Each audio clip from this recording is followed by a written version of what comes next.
అదే విధముగా నువ్వు ఎప్పుడైతే దేవునికి విధేయత చూపిస్తావో గొప్ప గొప్ప కార్యాలు దేవుడు నీ ద్వారా చేస్తాడు. గొప్ప గొప్ప కార్యాలు నువ్వు చేయబడడం నీ కనులారా చూస్తావు. అనవసరమైన విషయాలు విడిచిపెట్టండి.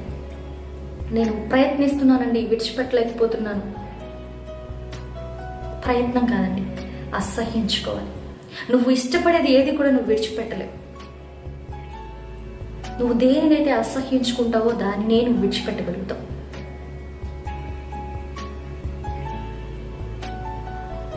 దలీలా మార్గమున వెళ్ళకండి, అది తుదకు మరణమునకు దారితీస్తుంది, ఆత్మీయ మరణమునకు దారితీస్తుంది. ఆత్మీయ మరణము కఠినపరచబడ్డానికి దారితీస్తుంది. దానిని బట్టి నీ రక్షణనే కోల్పోతావు. మీ ఘటమును కాపాడుకోండి, నీ రక్షణను కాపాడుకోండి, నీ పిలుపును కాపాడుకోండి. దేవుడి వాక్యాన్ని దీవించును గాక. Praise the lord.